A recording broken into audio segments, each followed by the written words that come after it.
Hello and welcome to the Well-Tempered Cast, a podcast where it's all about Baroque music and historical keyboard instruments. I'm your host, Nenad Leonart, a harpsichordist and organist who kind of found himself living in the 21st century and trying to make sense of all of it. Today we have a guest here, and I'm excited to talk to you, Sean Maxwell. Hey, welcome. I am really happy to have you here. How are you doing? Firstly, thank you very much for the invite. I'm also very happy to be here.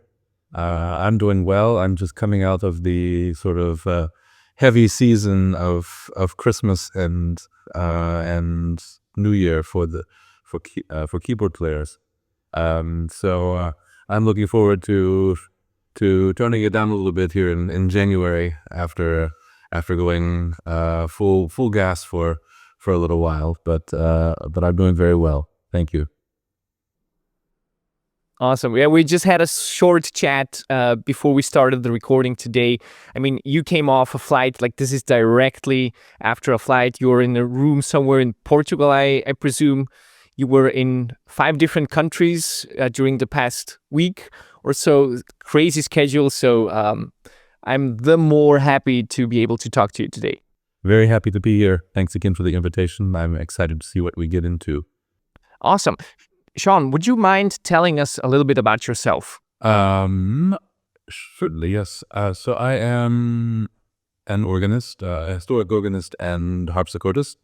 I grew up in the United States, but for the last 10, 11 years, I've been stationed in Austria. I've worked in a few places in Austria at the Stift Baumgartenberg, a former Cistercian monastery, and is now a women's convent. And I worked in a few regional churches in Austria. And for the last 3 years, my work in Portugal has been increasing, mostly in the north.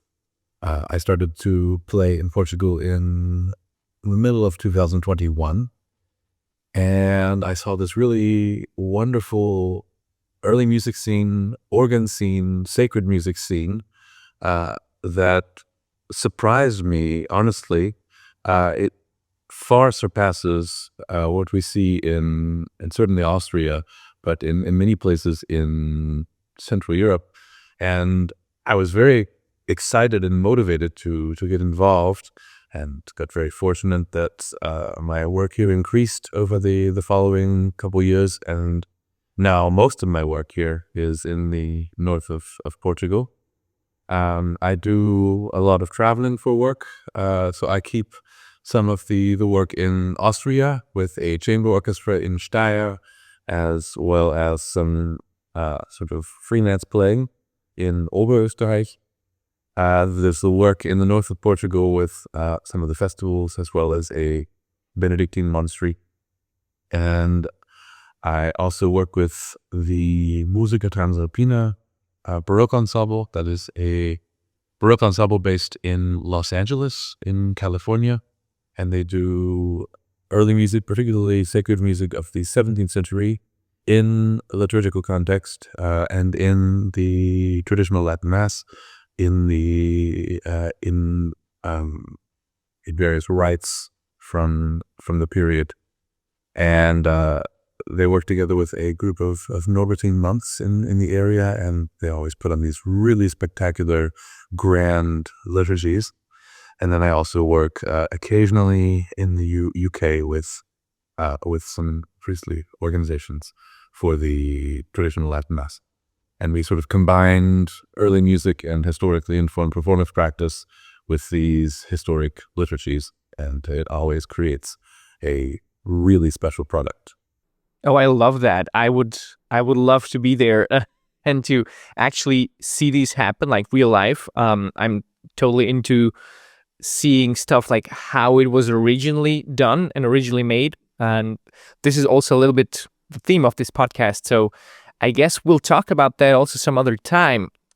Today we have a little bit planned about the Iberian Peninsula, like what's going on there with the instruments, with the music. And By the way, you just being 10, 11 years overseas, your German is amazing. And I'm expecting your Portuguese to become amazing too very soon.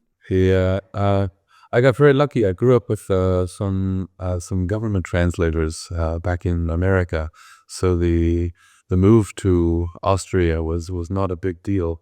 But I've had no exposure with Portuguese, and particularly very difficult European Portuguese up until now. So it's going to be an interesting challenge, but I think I'm up for it. If it gets me to spend more time with these wonderful instruments that we're going to talk about, then I think it's definitely worth it. I actually got to meet you through social media. So this you haven't mentioned. You have a beautiful social media profile where you're displaying all these wonderful instruments that you get to play on. And like it's one gem after another.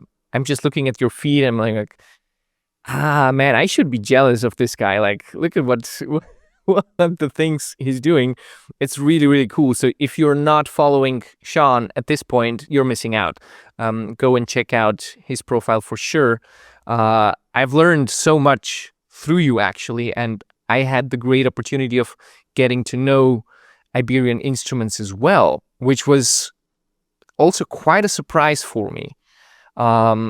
You just said before when you had these performances in Portugal that you were quite surprised about the scene that was going on there and wasn't at all what you were expected. So what were you expecting? Not to sound negative, but I understand that Southern Europe and particularly parts of Portugal are sometimes economically unstable, and I was not expecting, based on what I saw in Austria, a comparatively well-off country that does not invest a lot in organ and sacred music.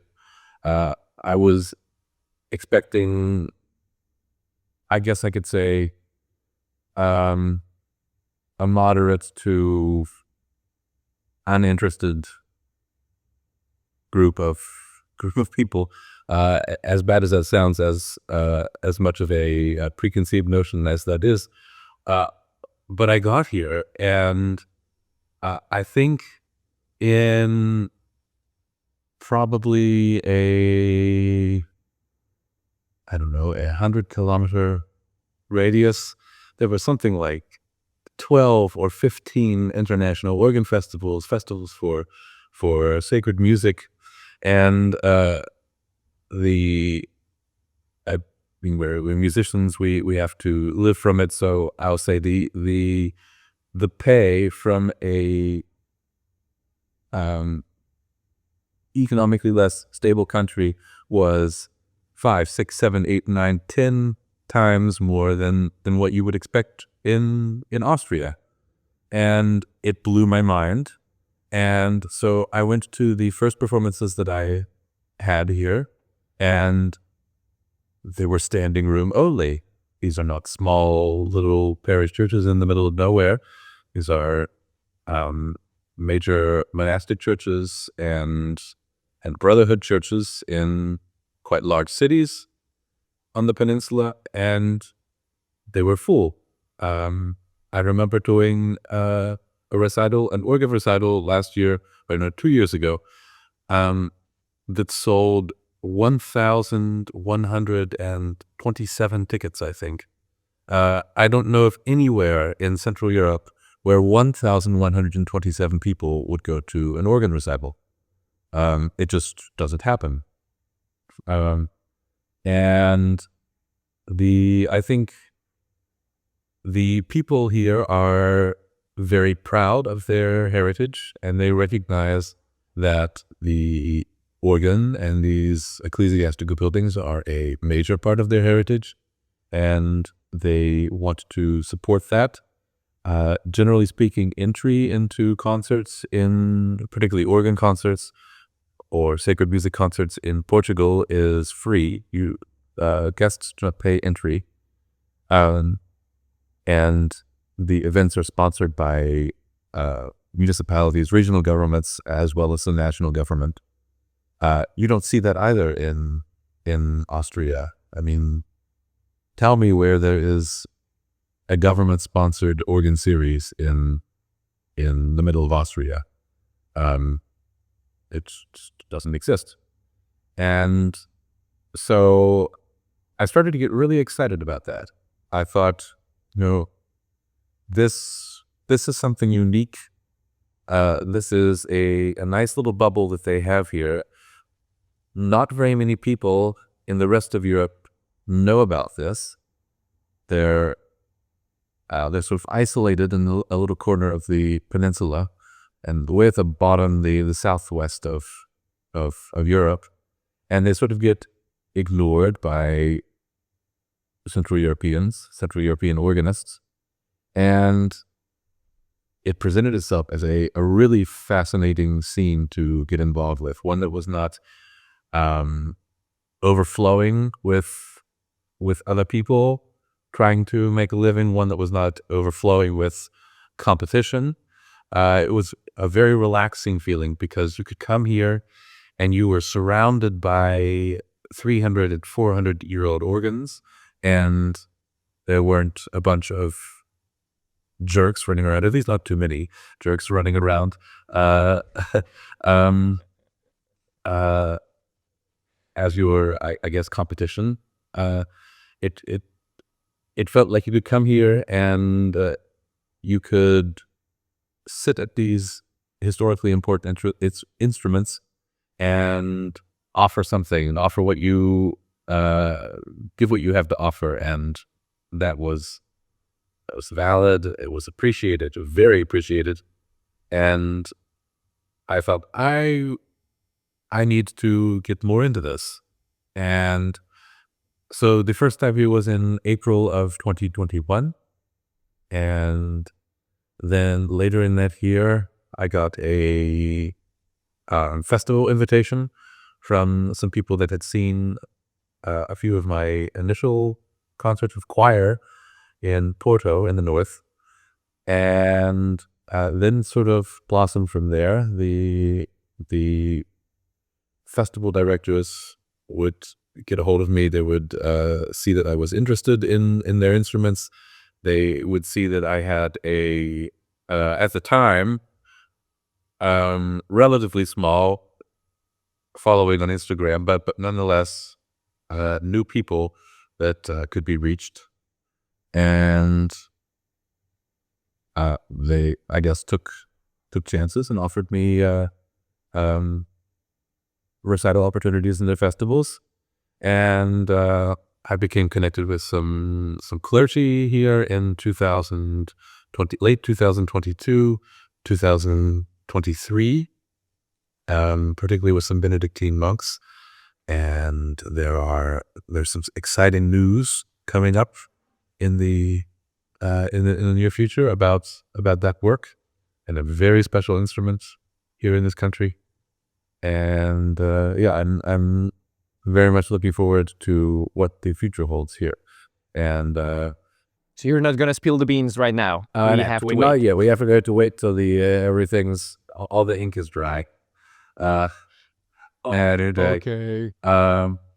But as a sort of thank you, I suppose, a thank you in my way for this grand opportunity of being dropped in front of me, this Portugal being dropped in front of me, I want to use my platform to spread awareness of these instruments, and make people from other parts of Europe as well as other parts of the world aware of what treasures are down here or up here in some people's cases. And my platform, thanks to you, has grown significantly. It has grown from a couple thousand to about 20,000 now, and I think the monthly Congratulations. thank you. And I think you've got my monthly reach up to something like 700, 800,000, which is quite nice. And so it's my way of giving back, I suppose, promoting these instruments, the buildings they are in. These are fabulous pieces of architecture, fabulous pieces of heritage, and I want to make sure as many people as possible get to see these. Yeah, I mean, I was there. You did invite me over. I had a most wonderful experience with all the buildings, all the instruments. And I mean, we just visited a couple. First time I was there. So our listeners are probably figuring out it wasn't just a one-time thing that I went and said hello to you in Porto. And it's exactly as you describe it. Like, for me, it was a wonderfully surprising experience to see what is there. Because I remember during my music studies, nobody really talked about Portugal. Like, the only thing it was maybe mentioned is in relationship with Scarlatti. Like, when Scarlatti went there and then he kind of wrote music there, but nobody really talked about Portuguese instruments. Like, they just said, oh, he had all kinds of harpsichords. That's it. But the rest wasn't really something that was on the radar. And as you say, like, so many people are just either underestimating it or not even knowing that it exists. And thanks to you, I've began to discover this wonderful world of these, on one hand, wonderful instrument, but on the other hand, also wonderful music that has been composed in Portugal. Yes, I think as far as the instruments go, as well as the music goes, it's quite a unique scene because if we take Germany for an example, you have some very historic instruments there, some Renaissance instruments as well as some early Baroque instruments going very far back, and even a late medieval instrument or two. But on the grand scheme of things, a country of 80 million, the instruments there, they were modified, they were changed, they were rebuilt, redesigned, moved around, cut down, removed completely from one church, put in another, or just changed beyond recognition. You see in Germany as well as Austria, dozens and dozens of historic working cases. We'll say cases from the 17th and 18th century, but they're stuffed full of really awful instruments from the 1960s and 70s. And Yeah. And that happens because in the 1920s, there would have been a rebuild, 1920s and 30s. In the 1870s, there would have been a rebuild. In the 1820s, there would have been a rebuild, and so on and so forth. But here, you see a country, an empire at the time that was one of the wealthiest in the world, and they created these elaborate instruments, these sort of sometimes over-the-top beautiful instruments. And yeah, I mean, let's be honest. Everything there is over the top. I've been there. Modesty is not something that they're known gold for. everywhere. And we'll say the instrument is playable with minor adjustments and tweaks over a period of 75 to 100 years. And so you get a bunch of instruments from the 17th century and the 18th century, but by the time Portugal's economic luck was changing, their position was changing in the 19th century, where these instruments started to really become unplayable or in need of a lot of attention. There wasn't the financial backing, there wasn't the support to really do anything. And particularly the late 19th century, the beginning of the 20th century, the fall of the monarchy in Portugal, these are really comparatively rough times with what they had in the early Baroque and the later Baroque. And so instead of doing the the German or the Central European method of, oh yeah, money, let's make this instrument the most modern we can. And then 50 years later, we need this stop, and that stop. But those two stops, they sound really old-fashioned. So let's throw those away. That just doesn't happen here, or it didn't happen here. And so in the late 20th century and the 21st century, when Portugal's economic position had improved drastically, as well as in the 1960s, with heritage supports starting to really become a thing, you see people look at these instruments that have been sitting for, say, 100 years or 120 years. They're essentially untouched from the period that they became unplayable, with a lot or all of the original pipe material inside. And it becomes a wonderful palette for an organ restorer to bring an instrument back to life. And that's what they've been doing. And yeah, I mean that's crazy. It's actually, when you think about it, the economical decline was not really good necessarily for the country, and also not good for people, but for us as musicians, and also people who are culturally interested in this historic era.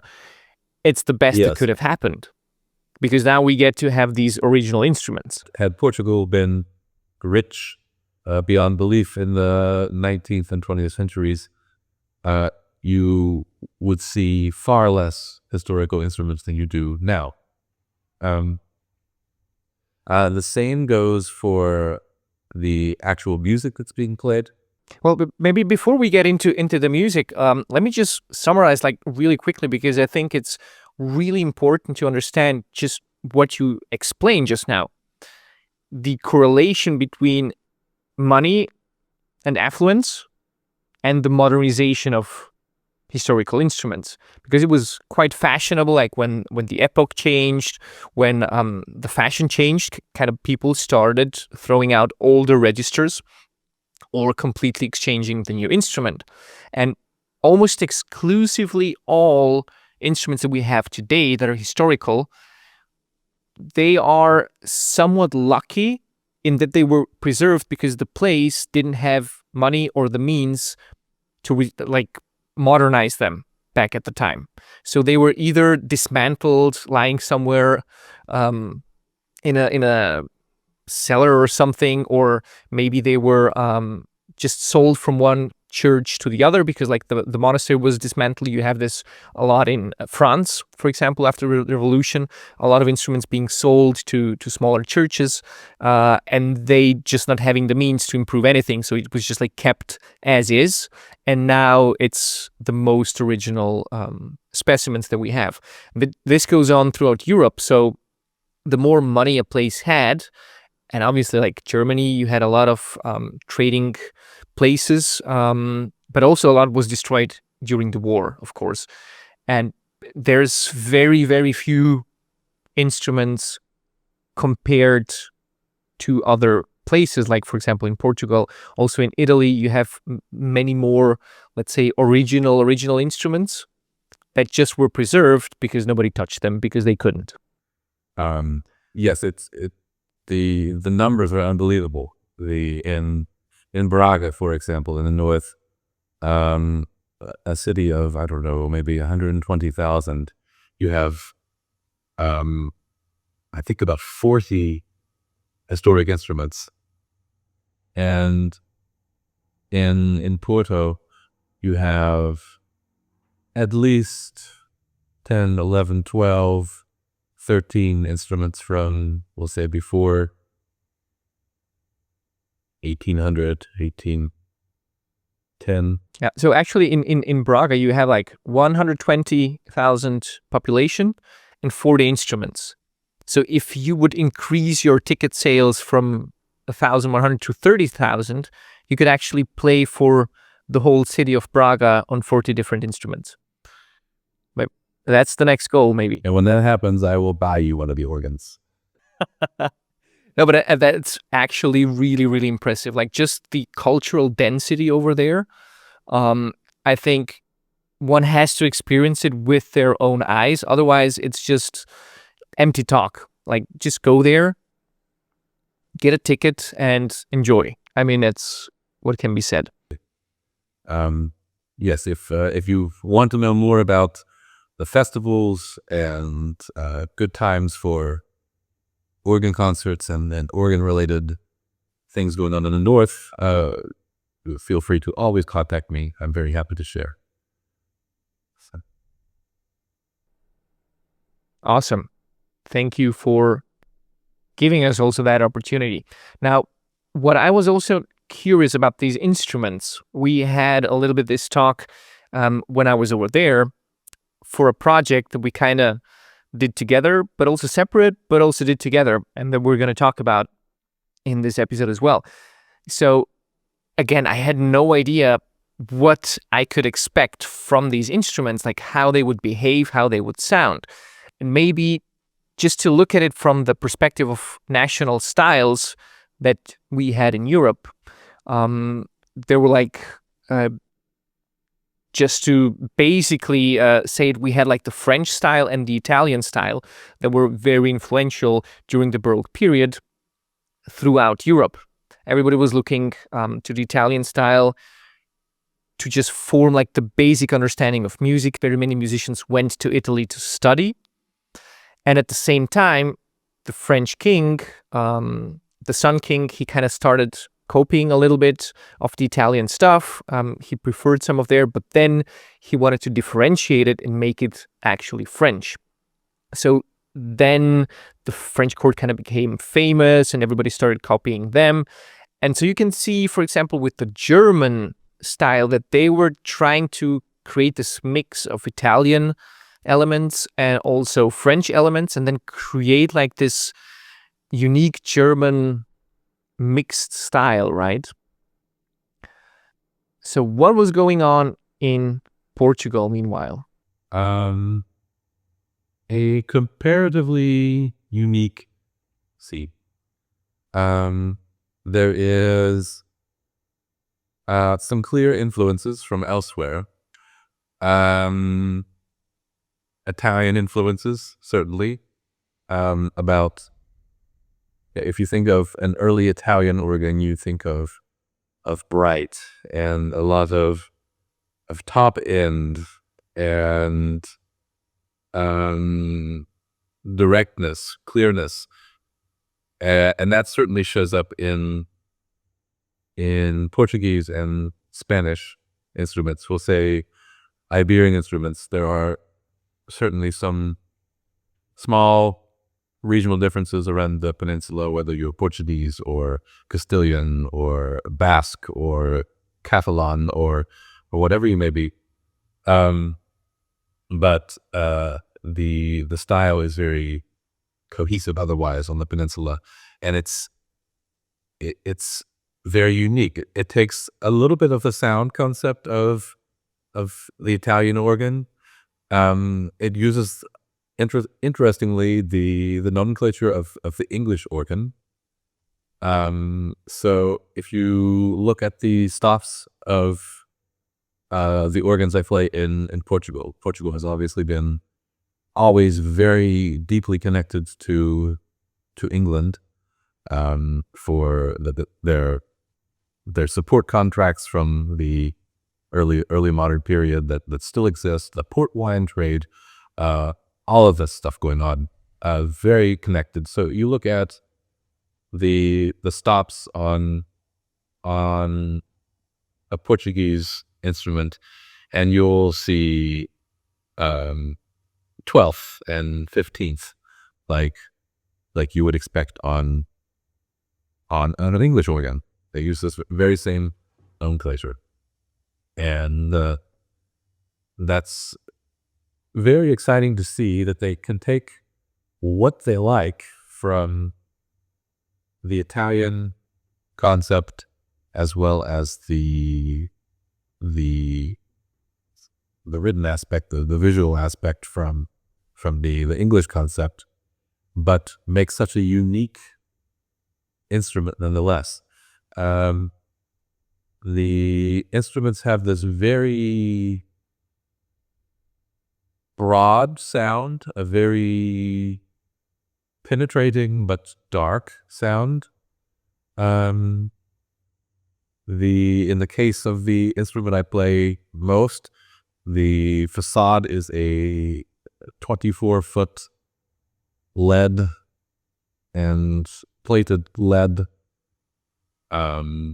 stop, and it produces this wonderfully dark, rich, breathy sound that you would expect on a very, very early organ somewhere in perhaps Germany. So imagine a really breathy principle from 1500 in Germany. That's what you're getting out of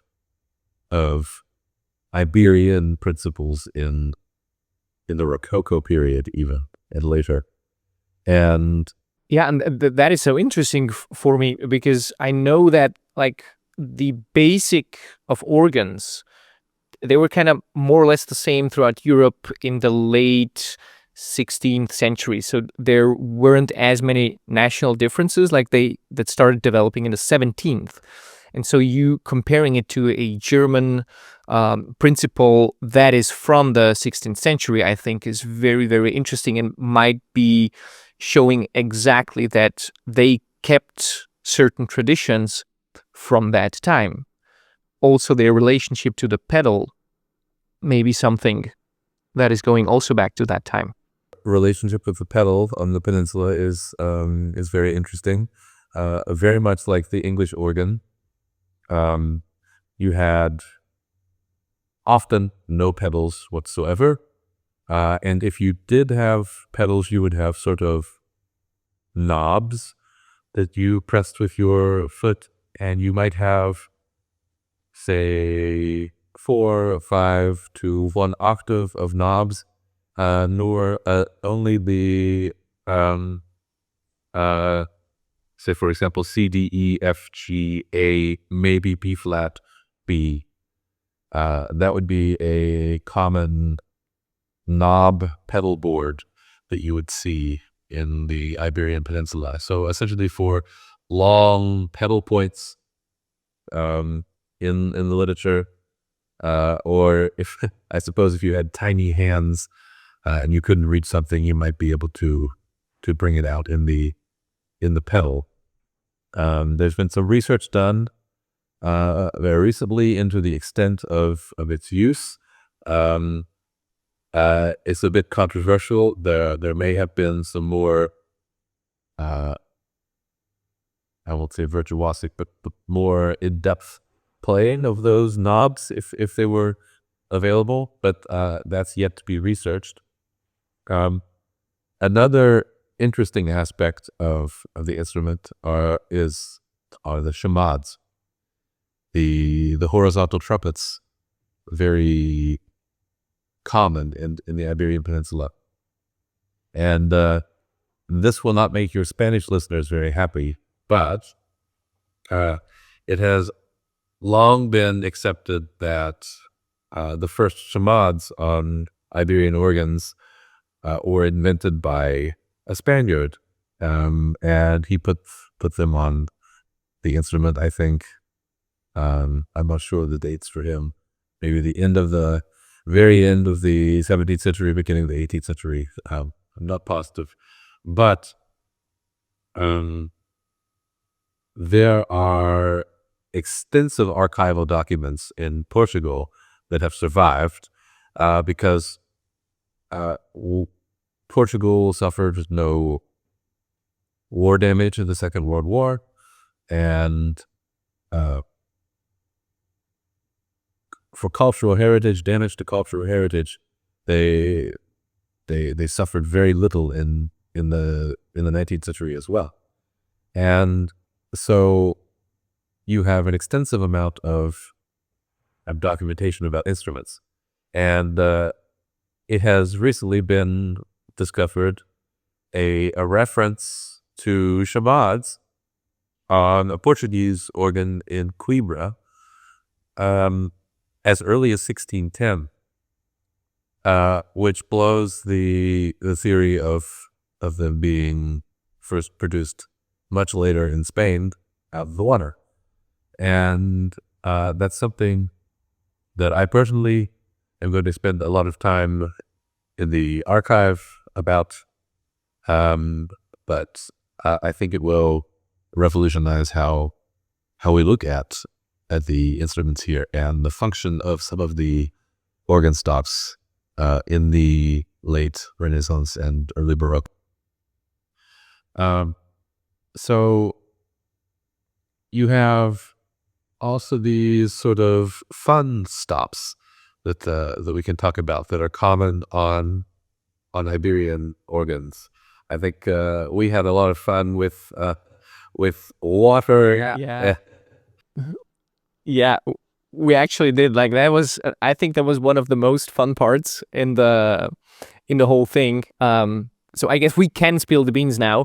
That we did a album recording back in October, was it? Right?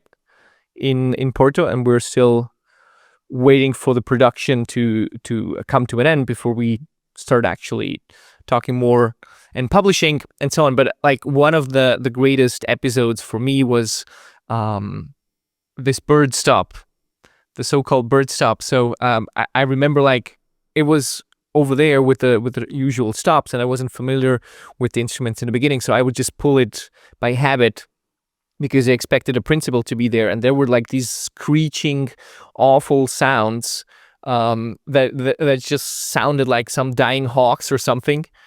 And obviously you couldn't use that. So for a certain piece, I really wanted to use the bird stop. And I remember talking to you like, how can we make it happen with the organ? How can the things get done? So we had like this basin and needed to fill in the water. So we kind of filled the water, paying attention not to damage the instrument because everything is like super old wood and everything's historical, and just like really, really carefully pouring this. It was quite some disgusting water, wasn't it? It was over there for quite some time. And so we tried to do that, and it just never sounded right. It was always like this awful screeching honks until, so you have to imagine, in order for someone to play a piece with the bird stop, this other person had to be inside the organ, squished in between the pipes, holding on to the escape of the water so it could be filled a little bit more than it was actually allowing you to fill it, just so the water could actually cover the pipe so you could get the bird sound. And so I don't remember, was it you or was it me just holding on there for I don't know, half an hour, just so no water pours out. It was me. Yeah, it was man, that I will not have an easy time seeing that organ again. So yes, you have these bird stops, these ranks of pipes that are submerged or partially submerged in water, and they make little chirping sounds. And particularly in a large acoustic, it's very effective. It sounds like a group of birds passing by and chirping.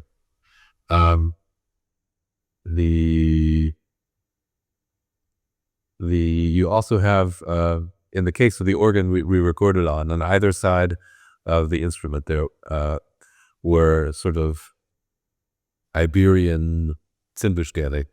There were these little angels holding wheels that had tuned tips on the wheels, and the angel had a pipe in its mouth that would blow rather high pressure air, should have been high pressure air sometimes.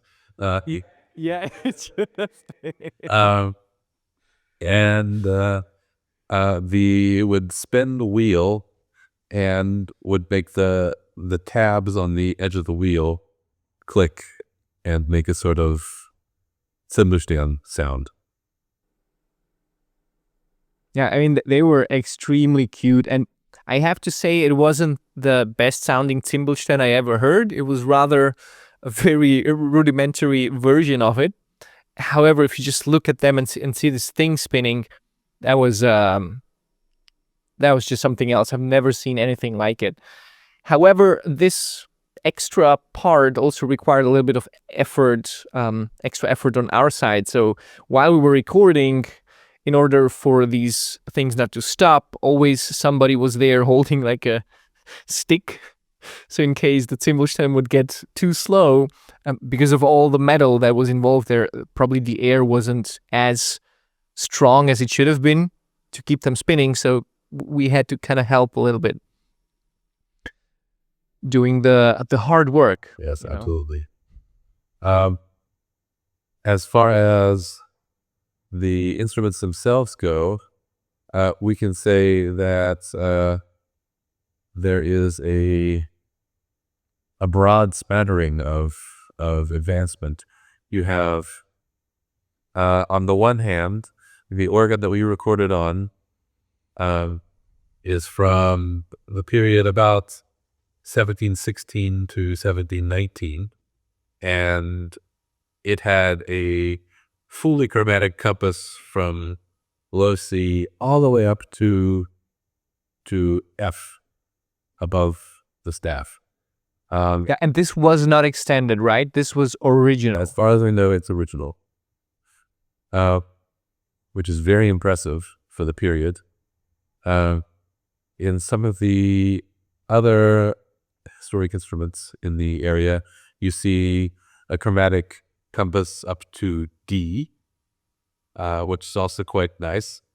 But at the same time, you see excessively large instruments, unbelievably grand instruments, like the two instruments at the cathedral in Braga. They're from 1737, and they have a short octave and only go to C. So you have one of the grandest cases, one of the grandest instruments you can imagine, with one of the largest stop selections from the period in Portugal, but still a short octave and up to C. So it's a spectro, which is very unique to see. And what would you attribute that to? Like, I think it's very interesting that you have like both. What's Braga is like 40 minutes away from Porto by car, so it's like really next to each other, and you have the same period. So was it just the fashion of the organist? Like, were the people in Porto going crazy trying to play some chromatic stuff that wasn't just popular in Braga, or was this like more old-fashioned organist? Or what I'm also just thinking, I know that Porto has been very well connected with the rest of Europe, with trade, and so there was also a lot of cultural exchange going on. So maybe they were catching a little bit earlier on the newest trends of using all the tonalities, all the chromatic octave till down to C. There's no straightforward answer for it. Could be debated all day. My gut feeling is the sort of preferences and opinions and playing styles of the organists most connected to these instruments. We see this, for example, in England. When English organs started getting pedals in the 19th century, you had relatively young organists at the time speaking out very negatively against it. And there is a very interesting source that I read one time describing an organist saying, well, you can add pedals to my organ, but that doesn't mean I'm going to play them. And I think particularly in earlier periods, the employed musician, the person most responsible for the music making in these institutions, be it a parish church or monastic community or cathedral, they probably had a lot of say in the actual playability of the instrument. And I imagine there was a lot of subtle customization going on based on the wishes and playing styles of the implement player. So if we can imagine going further with this, in this case, the organ we recorded on, perhaps they had I don't want to say forward thinking, because you could do a lot of things with a short octave, but a chromatic thinker, a different thinker at this monastery that influenced how the instrument was built. And perhaps at Braga Cathedral, you had a more traditional organist, one that valued older playing styles. And while you could build a visually grand and modern and over-the-top instrument, or instruments in that case, the actual playability of it did not have to match that. And he perhaps played older music, older style music. He improvised perhaps in an older style. And so I personally think that the individual musicians most connected with these institutions had a lot of effect on how the instruments were built and developed. I mean, I love just going into these kind of thoughts, like looking at every specific instrument and asking yourself, what was it built for? Like the instruments that I tried out in Porto, they were all very distinct and different from each other. And this is still a puzzle that I would kind of like to have solved one day. Why was it made the way it was made? For example, the instrument we recorded on, I felt it was great kind of for any style, because anything could be played on it to a very high degree of satisfaction, which was an extremely versatile instrument. It's, for me, more versatile than many modern instruments I play on that are sometimes just lacking a little bit of character. And this one was created in a fashion where I could like emulate French music, I could emulate Italian music, I could emulate German or English music. So just the expertise going into this is kind of a proof that somebody built this who was very, very, very knowledgeable and kind of traveled around and knew what he was doing. But then also there's, for example, the Schnittger there, right? And I still am asking myself, what was that built for? It is a very unique instrument, also with a short octave, and it still has a 16 foot that makes it roar like crazy, although it's a very, very small case. And then I also remember the instruments in Porto Cathedral that reminded me much more of older style instruments, like almost like Renaissance, which is going, I think, down to the F. I don't exactly remember the compass, but it felt to me like it was more geared toward an older style of playing, which was more strict, more contrapuntal, and not as colorfully vibrant, exuberant like other instruments would be. So who made them? Like why were they made that way? Give me answers. I want to know. Well, in the case of the instrument we recorded on, it was built by a monk, and which is unbelievable to think about, and sort of tapered to the needs of that monastic community at the time. It was one of the most, we'll say, artistically influential monastic houses in the north, and there still to this day is a very large manuscript archive that you and I need to look at together sometime. And if people traveling from, say, Braga or from Santiago de Compostela in Galicia down south, they would stop at this place as a sort of midway point.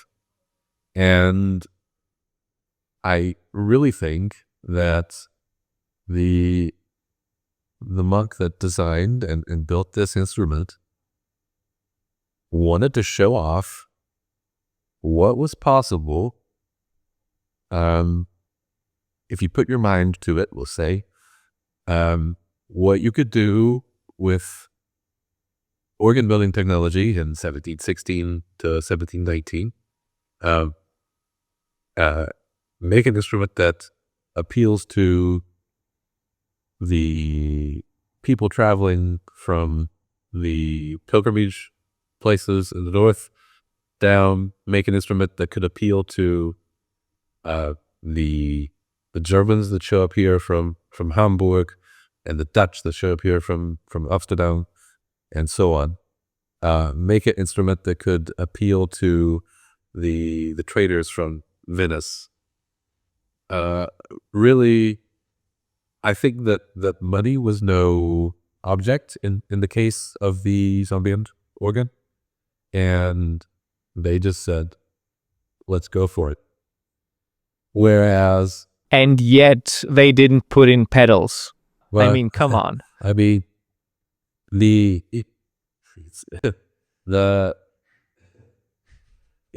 have the Reich organ at Braga Cathedral. I mean, it's one of the most over-the-top cases on earth. And money was obviously no object for the building of that instrument. I'm not sure the positive who the builder was, but they could build a short octave and only up to C, but they had some pedals. So it's a spectrum. And like I said earlier, I think that the employed musician, the important musician of each institution, had a lot of influence over what was done. We see that even today in some instances, when a major European cathedral organ is rebuilt, when they get a new instrument, there's a commission of organists that come together to talk about the needs, what needs to be able to be played on the instrument, how the instrument functions in space. Not that I think that a modern organ should warrant that much attention, but I can't think of some examples now, but I know of commissions of organists that had been made for new instruments. So, for example, the Riesenorgel at the Stephansdom in Vienna. There was certainly a large commission of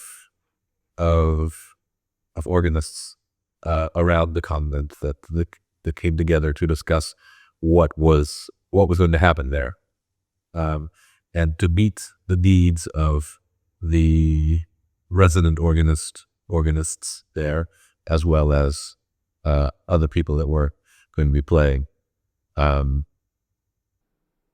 So again, for us, like looking back at history, them being very undemocratic back in the day and just doing whatever they thought was good, kind of gives us a very interesting perspective into the past, where not every instrument is alike, but we have this whole plethora of different sounds and like colors that you can get out of them. Absolutely. It's really something special. The combination of will of organist, will of the musician,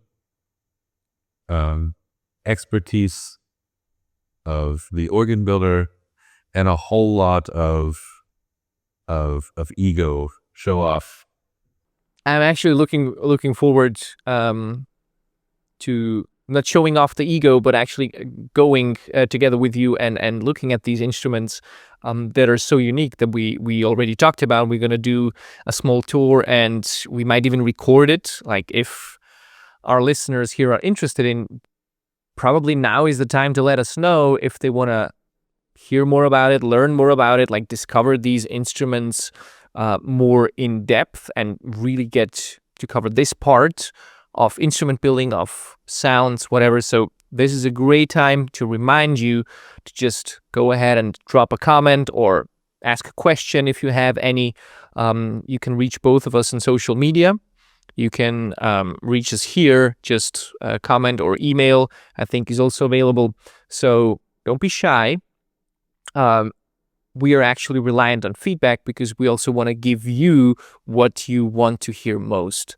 And this is also how we're tailoring our content. Like, obviously, you're not doing something that nobody wants to hear. On the contrary, it's very, very tailored to what we find interesting. And so that is also why I think you're a very valuable member of the community, also contact to have. Well, thank you. So what I still wanted to talk about was you have this CD coming up, right? What's up with that? Like, you created a wonderful, very, very colorful program and put it on there. Where you want to tell us a little bit about it? What was the idea behind, and how it turned out? So, I wanted to show off the possibilities of the instrument, going back to the idea that the builder in this monastic community that was seeing a lot of traffic probably wanted to show off the extremes of the organ building technology at the beginning of the 18th century for Iberian standards. I wanted to pick a program that showed all of the colors of this instrument, from the softest flutes to the most bombastic reeds and tutis. And I wanted to take it from various parts of the European continent, as well as the British Isles, places in particular that would have had contact with Porto.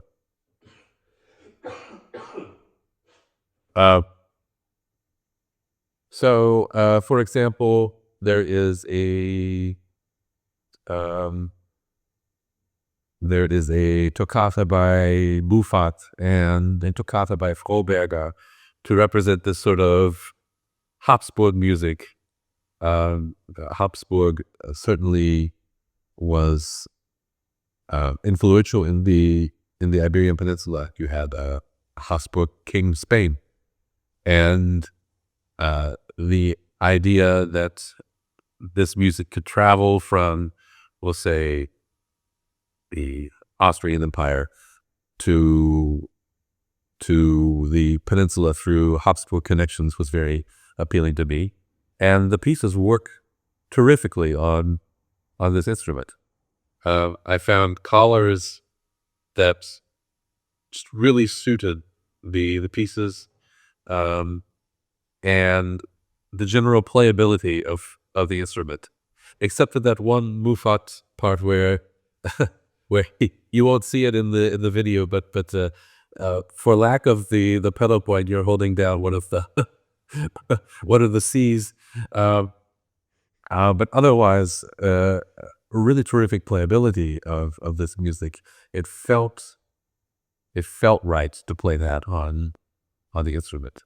And then I played an Italian piece, Pasquini, that gave me the opportunity to show off the sort of extras of the instrument, the birds, the Zimbelstimme, and the soft, ooey gooey collars that you could expect from foundation stops on Italian instruments, or strings of Italian instruments.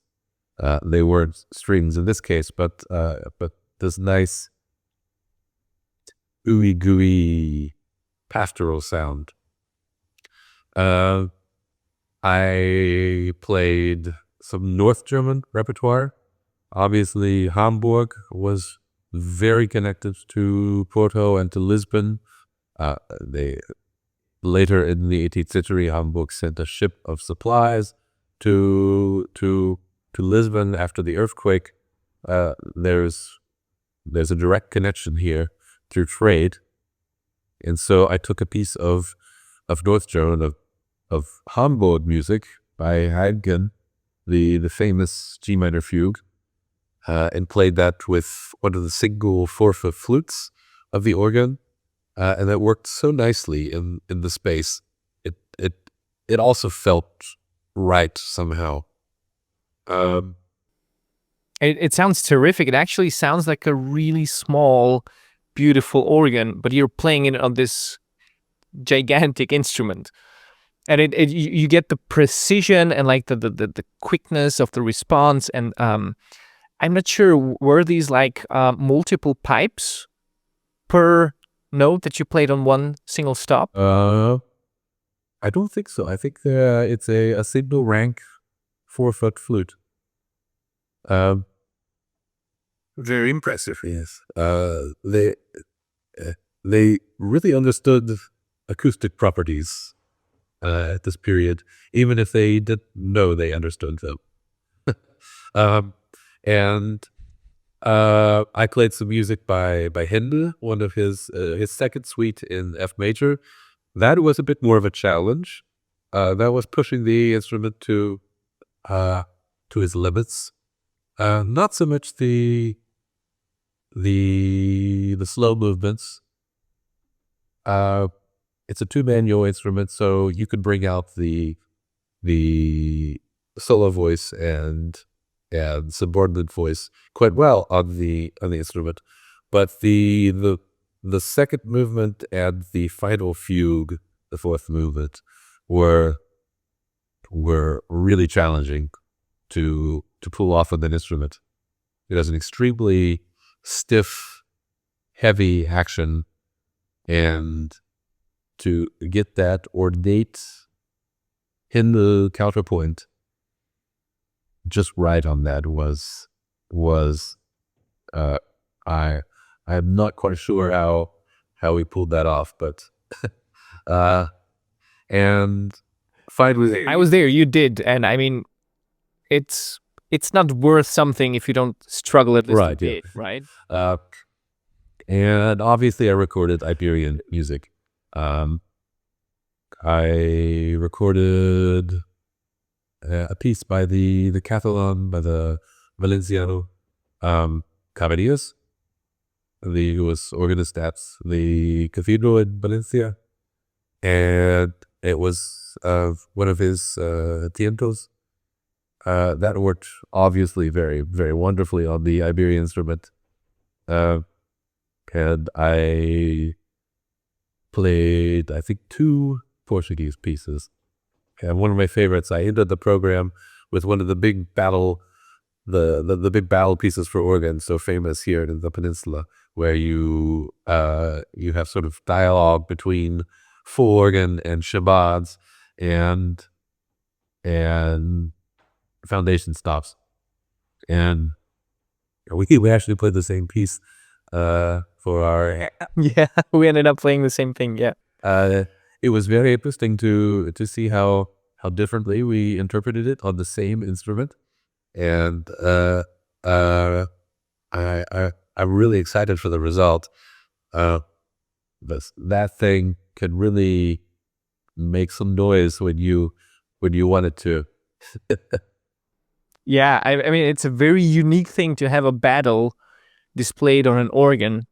Usually you wouldn't think of war and things like that put into church, all with Jesus being very friendly and not all for war, and then they just put these grand instruments and then even grander music that is just chamads all over. I love it. It's a great piece. That organ is for that moment where Jesus flips the table. So, oh, okay, I got it.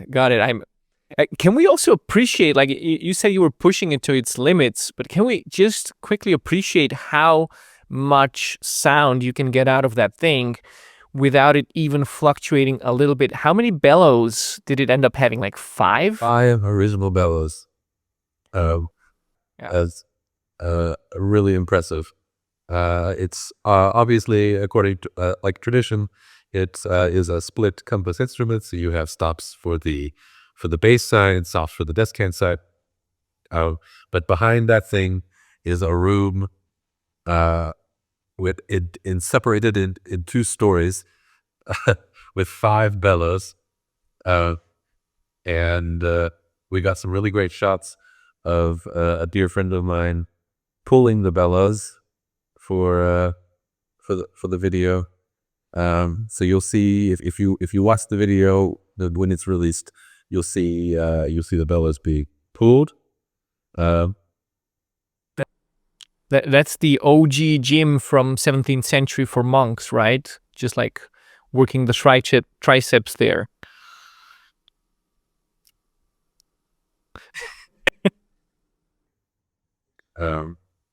And yeah, I think it's a very colorful program. It shows off the different possibilities of the instrument. It shows off its subtleties.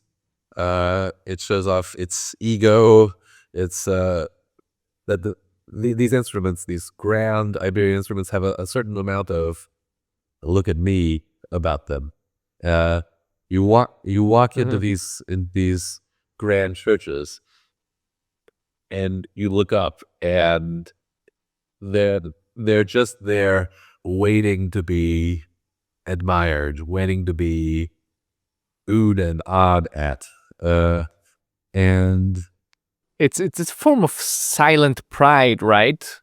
Or maybe not so silent pride. to not ooh and awe at them would be a sin. And then you play them and you understand, okay, you get a group of a few hundred people in here in 1719, and they look up to their right and they see this golden monster hanging on the wall, and they're in awe. And then a monk goes to town with the shamans. It's meant to be, look at me. I don't see any modesty in there. So that must have been None whatsoever. Must have been something. I mean, I actually did feel a little bit like a diva when I played those. I don't know how it is with you, but I get this sort of fanciness that I don't get necessarily with other instruments. It's just it's style hanging out on that instrument, and they play so easily. I mean, it's a very easy way to form notes. Obviously, like when you pull all the stops and you want to play fast, yeah, you struggle. But in general, it's a very almost nonchalant way of playing, which kind of reminds me a little bit of the French style, to be honest. But just with more gold, I guess. Yeah, I remember. I remember sitting there listening to you record, and you were doing these wild Scarlatti moments and wild Seychelles moments, and thought, this he's really putting it through the course, and I had this feeling that the instrument brought out this excited, childlike, positive musical energy in you. That's the one of the feelings that I got when I first saw you play it, as well as when you were doing the wild Scarlatti stuff. You had a big smile on your face, and when a take would go as planned, you just throw your hands in the air and go right back at it and gracefully make this massive golden thing sing. I think it brings out something in the person that plays it. Absolutely. I subscribe to that 200%. Like, it's very, very unique. I can feel like the soul of the instrument. It's so inspiring. It's I don't know. If I could live there, like, or maybe I don't know, bring it at home and just have it here every day. That would be cool. That would be really cool. But an extremely singular experience. And thank you so much for everything around it, like showing me the instrument. Well, actually, for everything. I mean, it's been just great getting to know you. You're such a great team player. We had obviously the most fun during these 2 weeks of recording because we had to record during the night, because during the day it was basically impossible with people walking in. And even though we said we kind of need the church to be silent, but it was just something happening all the time, even with closed doors. So we had to record during night. And then when we finished in the early hours of the morning, we would get something to eat and then have these talks. And some would come up and we were like, maybe we need to sleep for next night. So it was a pretty cool experience. So it's not just the instruments, it's also a little bit of Sean in between, which was pretty great. I'm also very thankful for your friendship and for the help you've provided me with getting my material out there. And you are certainly always welcome here with me. You've liked the handful of instruments you've seen, but as I said, there are 40 in Braga. There are so many in Porto, in the area around. The future looks very bright for some good times here. So, I mean, just talking to you right now, I feel stupid that I didn't go back there again. Like I told you I would, and then I just didn't carve out the time to do so. So I feel very strongly about going back to Portugal. Anytime, we can work something out. It's a nice 17 degrees Celsius here right now at the beginning of January. Oh wow! It was Okay. It was a -3 when I left Austria earlier this morning. Same here. Wow. Nice. So there's other reasons to go to Portugal as well. I will not mention the food because the food is obviously great. The drinks are great as well. But wait a minute, this is not a sponsorship advertisement for Portugal. This is not being sponsored by the touristic agency of Portugal. We're not affiliated. We're just two guys talking to each other.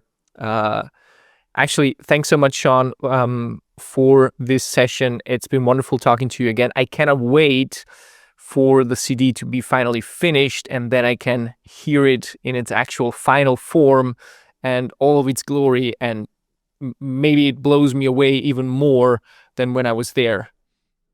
Like I surely hope. I'm also very excited to see your products as well when your recordings come out. I can't wait to hear those beastly Scarlatti moments come to life, post edits, everything. Yeah, you're reminding me of those. Like I'm getting sweaty again just by thinking. I mean, you picked it, so yeah, it's true. Hey, thank you so much. Obviously, for our listeners, if you are just tuning in, do drop us some comments, do drop us anything that you found particularly valuable from today, or maybe that is piquing your interest so we can talk more about it in future. We are doing this for you so you can get the most out of it, have some fun, get to learn. I'm really into learning. I think you are as well, Sean. Just getting more education, more knowledge out there. It's actually priceless, and this is what it's all about. Absolutely. So thanks, Sean, for being here. Thanks for the great talk, and take care. Thank you for the invitation. Take care. I will see you in the next episode, and until then, take care.